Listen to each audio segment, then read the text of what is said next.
We are so thrilled to be partnering with Hinge. Hinge is the dating app designed to be deleted. As you all know, I'm a huge Hinge advocate as I met my partner of almost 3 years on the app. Even before meeting him, Hinge was always my go-to app because I met more relationship-minded people here and had some great dates. Clearly, I haven't been on the app for a little while, but I re-downloaded it to check out some of the new features. One that stood out to me was the voice prompt, my best friend's take on why you should date me, where your friend can hype you up. Not only does this make the profile creation less daunting, but it's not always easy to see your own green flags. So to test it out, I asked Yue some fun prompts to get her take on what I could put if I was dating again. So the first one, how long have we known each other? What was your first impression of me and how has that changed? Julie and I have known each other for almost 10 years. My first impression of Julie was that she's very social, but I've learned that she has a lot more depth to her beyond the social butterfly that she is. My next prompt, what do you think are my green flags? I would say she's deeply loyal. She believes in love, curious mindset, and she is fearlessly ambitious. And then last but not least, what kind of friend am I?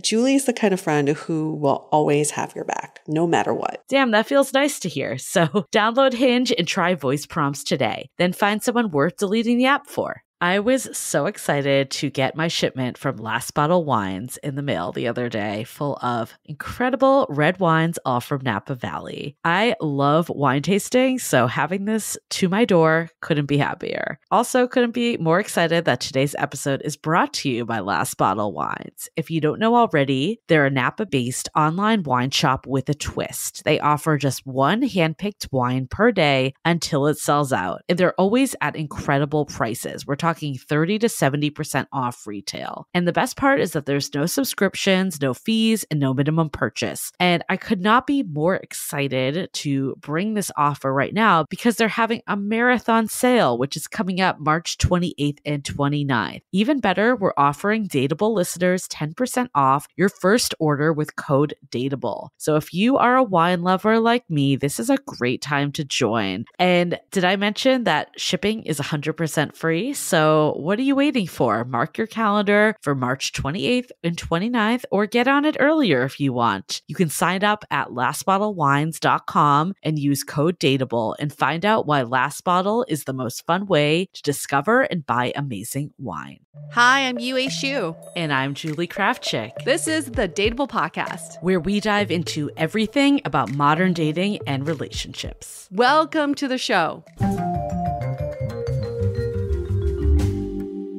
Brunchables, welcome to Brunch Talk by the DATEABLE podcast, where we talk and grub at the same time and dive into all of your dating questions, all the dating conundrums that you may be facing. I feel like I can't think about brunch the same way anymore. Like now I just think about dating questions. I'm going to a birthday brunch for one of our friends this weekend, and I'm just like, oh, what dating advice do I have to give out? And I'm like, none, because they're all married with kids. So I'm off the hook. Yay. Or you can just turn on an episode of Brunch Talk and just play it for them. Yeah, I'm like, I'm here. Here you go. Brunch time is really therapy time. Yeah. I found a new brunch spot that I really like near me because we've talked about this. I don't like normal brunch food. I don't like eggs. I don't like toast, none of that. I'm still very surprised by this, even though I've gone to brunch with you 1,000 times. It's not something I look forward to, right? It's fine. I'll eat it, but it doesn't excite me. But I did find a new brunch place that has more interesting dishes that are beyond eggs and toast and bacon and all of that stuff. I do get excited about brunch now, and I try to do that with my partner, but it's like this is renewed. I'm a born-again bruncher, you know? Born-again bruncher. I love it. I was shying away from it before. Now I realize I just need the right food to get me excited. I think I'm like on the brunch decline. You know, I used to go to brunch a lot, but I don't really do it anymore. So this weekend is big for me that I'm going. But do you remember that Filipino place that we used to go to that is no longer exists? That place was so good. I agree, though. I find it difficult when it's just eggs because I'm like, I can make this at home. Yeah. It needs to be a little more unique. Yeah. Throw some gold flakes on it or something. I don't know. Give me some ube. I'll be happy with that. that. Fancy. But don't just let it be eggs. Yeah, that's so boring. I do know people who really just love the basic brunch stuff, even if they can't make it at home. I think it's like comforting. It's like comfort food, right? Yeah. So I get it. No judgment. You do you. I will say I am a sucker for good hash browns. So if a place can do hash browns, even though it's something I can do too, I'm all for it. I do like hash browns. That does sound very good. Well, we're making everyone hungry now, so we might as well dive into what we're really here for. No. The good stuff. No, we keep talking about hash browns. Come on. This is what the show is about, hash browns. Question for this week. How can you tell when someone is serious about you? And for more context, our listener wrote in and they said, I have been seeing someone for 10 months. They call me their girlfriend. I've met his parents. I've met his best friends. However, when we're not together, we barely text and we typically only see each other one time a week. And we've actually never spent a full weekend together. Is this serious? If I'm going to diagnose the situation, I would say that this sounds like the product of someone who doesn't have much relationship experience, who feels like as long as you give each other the labels, you meet the right people in each other's lives, boom, you're in a relationship, done. And sounds like for you, our listeners, you want something more. A relationship means much more than just the labels. I don't want to undermine this person's seriousness about you because we don't know, but this is up to you to communicate what an ideal relationship would look like and what being serious means to you. The onus is not just on your partner, but it's also on you to help drive this relationship. I think it's so funny that we want to define the relationship so much, but we never define what a relationship actually is. Yes. We all have an idea in our head, and we assume our idea is what everyone else's idea is. So I agree with you. Like, we can't judge the seriousness of this person. It sounds like to me that no communication is happening at all. So the first step is to talk to your partner. What is it that you need? Or maybe the first step before you even talk to your partner is to reflect on what your needs are in a relationship. I remember being in relationships before my current one that it still felt like we were living two separate lives. Even though agreed, like we had the label of boyfriend, girlfriend, and we took other steps, but we felt very on our own pages. And in this current relationship I'm in, I feel very intertwined with my partner. And I actually realized after my ex that I needed someone that I was living a life with. And that actually went into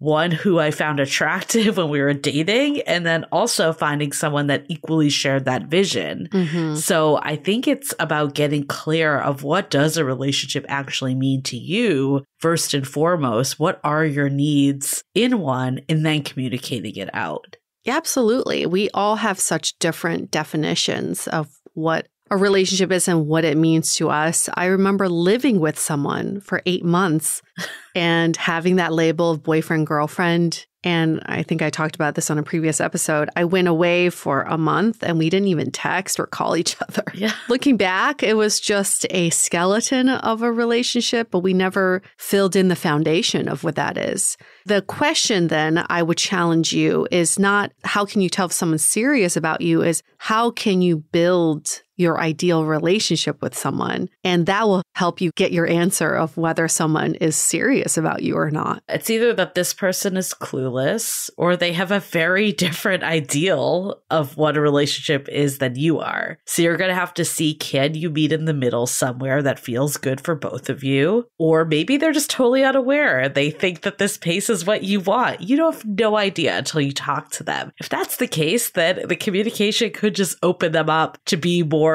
forthcoming with their time and spend more time with you. Maybe for whatever reason, they think that you want to do this once a week thing and don't want your independence in the downtime. If that's the case, then it's a very easy solve if you want more time together. If that's not the case and this person actually does need more alone time or they want more independence in a relationship, then it becomes a negotiation of what can work for the two of you. And if you can't find something that works, then you have to evaluate, is this the partnership I want? Even though I have all the labels, is this ultimately what's going to make me happy? And we're so focused on getting the labels in modern dating. Oh, yes. I want the label that this is a commitment. I want to meet the parents. I want to meet the best friends. I want to go on vacations together. Sure, all of those feel like milestones. But I think in a true relationship that's constantly growing and evolving, that's just the beginning, honey. That's not a milestone yet. You're just scratching the surface of what a relationship could look like. I agree. You want all those things. I feel like if you didn't have those, then there'd probably be a question like, why haven't I met the friends? Why haven't I met the parents? So we always want it all, and we deserve it all too, and we should get it all. But I do think that stuff almost doesn't matter if you're feeling lonely or unfulfilled in the relationship. Yeah. Like, who cares if you've met their parents if you're feel like you never even see this person. Right. So I think maybe you don't feel unfulfilled. Our guess is that you don't feel 100% though, or you wouldn't be writing this in to us. And the other question to ask yourself is, are you serious about them? You can't control how someone acts towards you, but it sounds like it's a time to reevaluate your feelings towards this person. Do you want to be serious about them? How are you showing that you're serious about them? It's a two-way street here. And we keep talking about the same point a lot, but it is so important to know that in dating, we don't need to convince someone or try to persuade someone to like us or to be with us. It's a two-way street. And if you feel like you're in the dark about how your partner feels about you, that's a major red flag. And that calls for open communication. Like, I don't feel good about this. You know, I'm uncomfortable with the time we're not spending together, yet we have these labels. I like to get more clear on what we're trying to build here. What are we trying to create? I want to go into like times, Yue, that you felt like maybe things were more serious, and now in retrospect, you could see that they weren't. But before we do, let's take a quick break for a few messages.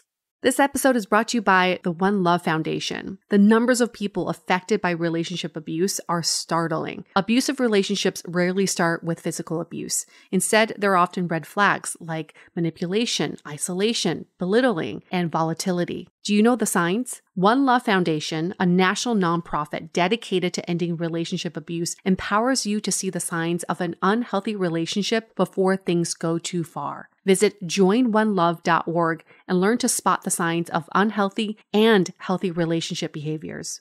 This episode is sponsored by Via. We all know there are things that can help set the mood in the bedroom, but did you know a little THC could also do that? Yes, Via has developed a unique blend of pleasure-enhancing cannabinoids, libido-strengthening herbs, and a low dose of THC all into one mind-blowing gummy called High Love. This gummy, wow, it will awaken your senses, increase blood flow, and intensify any sexual experience. I've been pleasantly surprised by the High Love gummies because it is just the right amount of THC for me to have a good time without feeling sleepy. And hey, if THC is not your thing, Via also offers a wide array of other gummies without it. And everything legally ships in 50 states with discreet packaging directly to your door. So if you're over 21, you can get 15% off and a free pack of award-winning Dreams THC plus CBN sleep gummies with our exclusive code DATEABLE at viahemp.com. That's VIIAHEMP.com. Let the gummies work their magic. Head to viahemp.com and use the code DATEABLE to receive 15% off and one free sample of their Sleepy Dream gummies. That's viahemp.com and use the code DATEABLE at checkout. Take your passion and pleasure to a whole new level with High Love from Via Hemp. This episode is made possible by Badlands Pets. As you all know, Mojo, my precious baby, is the reason why I found love in the first place. He made me feel love again. So I would do anything to ensure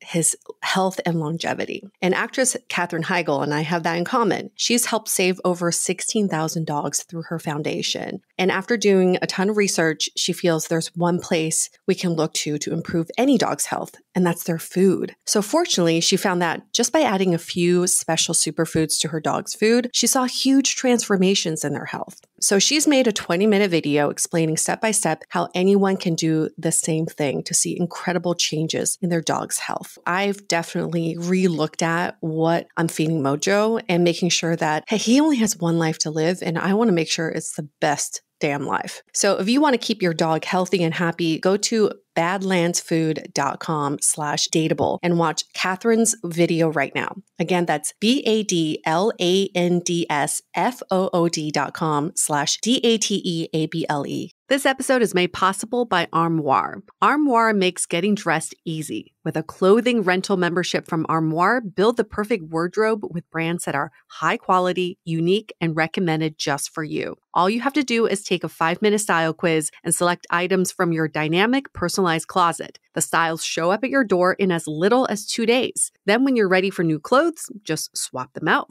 Listen, I live in Southern California. There is absolutely no need for puffer coats or any sort of those winter jackets. But when I travel anywhere else in the world in these cold months, I'm often burdened with the task of getting winter clothes. And now with Armoire, I can just rent my winter wardrobe. It's brilliant. Right now, our listeners can give Armoire a try and get up to 50% off their first month. That's up to $125 off. Just visit armoire.style/dateable. That is armoire.style, spelled ARMOIRE.style/DATEABLE to get up to 50% off your first month and never worry about what to wear again. Try Armoire today. So I'm thinking back, and I feel like the L word is a big one that comes to mind. Mm-hmm. And again, not saying like you don't want to hear that. Of course you want to hear that. But I remember my ex saying this, and I gave it a lot of weight, and there was weight to be had. I felt it too, and it was important. But I think it made me think the relationship was more serious than it was, and overlook some of the times where he wasn't actually showing up in a way that a partner that was a true partner would, because I was holding onto this, oh, well, he loves me, so this must be moving in the direction I want, and things will all work out because he loves me. So I think I've given a lot of weight to the L word. Again, not saying it doesn't like require any weight, but I think it doesn't make up for everything else either. It doesn't just stop at the L word. Right. Yeah, exactly. It's like once you say, I love you, it shows that you're committed to keep evolving with this person. But it's not like your work is done. We're good now. We can just let this coast because we love each other. Because guess what? Love does not conquer all, as we found out. No, it doesn't. Unfortunately. Yes. But I guess that's a good thing. Love is earned. You have to work towards it. Yeah. I've definitely read into situations a lot in the past, like my quote unquote New York love, where he sat me next to his dad at a movie screening. And I was like, ooh, I'm meeting the dad. And he's probably like, oh, this is like the only open seat I have left. Right. And then him bring his best friend to my birthday party. I was like, oh, I'm going to meet the best friend already. But meanwhile, his best friend was like single and didn't have anything to do. He just wanted his best friend to hang out. I think it's okay to allow yourself the fantasy of like what's going on because it feels good to think about that. Yeah. But it's also good to like bring it back to reality and confirm some of those thoughts before you make those full jumps. Yeah. I did that and I definitely set myself up for ultimate heartbreak and disappointment. I think you've raised a really good point is friends and family mean very different things to different people. Yeah. Some friends of mine introduce everyone they date to their family. I can think of one friend off the top of my mind that has probably introduced 10 partners to her parents, and some of them never to be seen ever again after they are introduced. That's okay, because to her, it doesn't hold a lot of weight. It's more like, oh, my parents are chill. Mm-hmm. They're chill. Let's all hang out. Where for me, I've introduced one person to my parents, my current partner. It's like a big deal for me. Mm-hmm. So I think that's a really good point. Like your comment about, oh, his best friend was just looking to meet other single people. That has nothing to do with your relationship at all. It's purely this person was free and they're coming along. We definitely attach a lot of meaning sometimes when it's not always there. And maybe we can dive into that is what are some signs that you think are pointing towards a serious relationship that are actually misleading? So what I can think of is when someone is taking initiative to book dates and taking initiative to plan vacations, yet at the same time, they don't take your suggestions. They don't take into account your schedule. You're just along for the ride because they already made the itineraries. To you, you're like, wow, that's so great. They really want to spend time with me. They're taking initiative. But you got to step back and be like, am I interchangeable in this situation? I could be anybody, right? Yeah, they're either super rigid. Yeah. Or I think I dated someone back in the day that was always on his terms. And I believe, looking back in retrospect, because he defied the relationship with someone else that ended up being his now wife around the same time that I was dating him, I think he was keeping it on a schedule on purpose because that's how you date multiple people sometimes. And I think you think like, oh, this person's they're just so driven and they're putting me first by thinking about my needs. Same for texting. I remember, and I love to text and I love when someone also loves to text, but I remember dating someone, a guy that we had on this podcast. Remember the first date in 12 years? I was his first date. Of course I do. After, in the archives for anyone that missed that episode. That was fun when we would go on dating experiments and hear the feedback live. We can still do it for the podcast, okay? Our partners will understand. Yeah, I'm sure the people that were dating would love that. They're like, okay, so we're purely subjected for a podcast and you already have a partner? Great. Sign me up. This guy, though, he was always texting, but I could feel that it didn't feel genuine. It felt like he was just lonely. And that doesn't mean anything, right? Yeah, it's like how you interpret it. And everyone has like different types of behavior. It could also be some people really want to be in a relationship, right? And they want to like show their friends and family they're in a relationship. So they put the labels on really fast. They do the introductions really fast. They're very aggressive in the beginning, but then they don't think about, do I actually want to be in a relationship? What does it mean to be in a relationship? We've definitely seen this happen with people where it's like the love bombing happens really early on. I had a girlfriend who finally started dating her crush of many years. This guy finally came around and was like, yes, I think I'm attracted to you. So they shared a kiss. He said, I love you within like 2 months. He bought her like a diamond necklace. Oh, God. He introduced her to his family and then poof, he was gone right after. He was actually mending from a heartbreak himself. Right. He had been in a really long-term relationship. He just wanted to fill in another girlfriend into that role. And she happened to be the roadkill along there. But to her, it meant so much. This is a crush she had been waiting for years. To him, she was just another passenger on his relationship train. And he kind of dropped her off when she didn't want to be dropped off. This is why it's so complex, right? Is everyone's going through their own shit. And not to say, I don't want this listener to be like, shit, this guy's not into me at all. I know. After we said all that. He might very well be. We just don't know. I think what we're trying to say is that sometimes the signs aren't always signs. Yeah. And the only way to know is, one, to trust your instincts and gut. I know that's not super actionable, but I do believe like we know when someone's being genuine or trying versus not. Deep down, I feel like I've gotten into trouble when I've tried to be like, oh yeah, that's not happening. But deep down, I did know. Yeah. Did not listen to my gut in any way. Justified bad actions. Uh-huh. But then also, even if you don't know, how do you just open the dialogue so you have a conversation and you can hear from them what a relationship means to them, what they are looking for in the future? I think a lot of times we're afraid to have these conversations, but it doesn't mean that you have to do all this stuff tomorrow.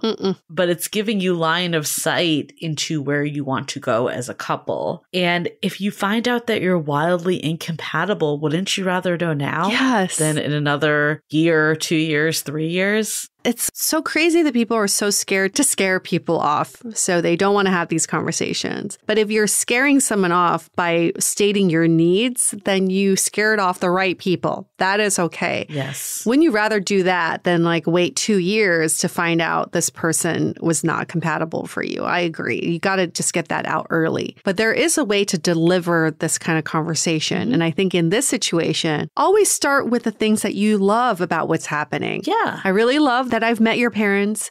I love that we are, official as a couple.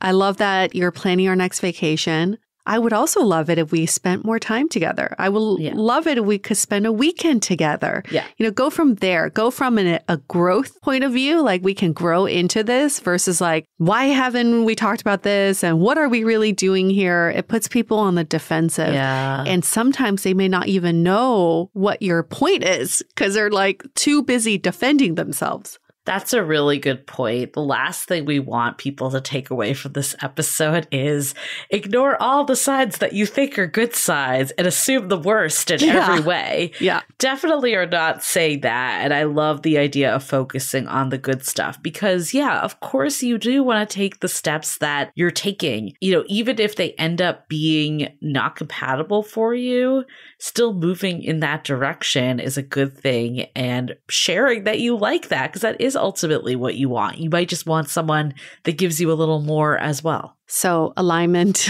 again, communication. It's always the same theme. I love this nuanced question. It's like, I am getting all the external markers of someone being serious with me, but I don't feel internally that they're serious with me. It's great. Yeah. It's great that you're checking in with your gut, and there's always a solution to get you out of this conundrum. And think about what your ask is too. Yeah. That's really important. Like maybe the ask isn't, oh, I need you to be more serious about me, but it's, can we talk in the middle of the week when we're not together? Yes. Can we spend a weekend together? Can we see each other 2 times a week instead of 1 time a week? Whatever your ask is, I have made the mistake before that I've gone into conversations without an ask, and then it just becomes defensive and you're doing this and not this, and it's not productive in any way. Yes, absolutely. If your ask is, I want you to show more commitment towards me, the next question to ask yourself is, what does that look like?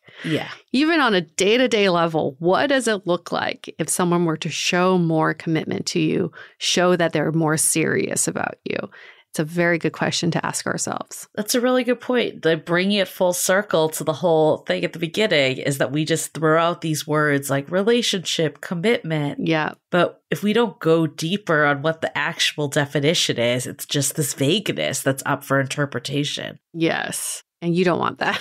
That's never a good start to a relationship. All right. Okay. Well, I'm glad we unpacked this one. Yeah. It's a lot of people probably have been there before. Very good question. Love that question. So that wraps up this week's brunch talk. We're always going to be hungry. Brunch will always be around. So we'll be back next week too with another episode. Send us your questions. You can email us hello@dateablepodcast.com, or you can tag us on Instagram @dateablepodcast, or DM us there too. We read all the questions and we try to answer all of them. Yep.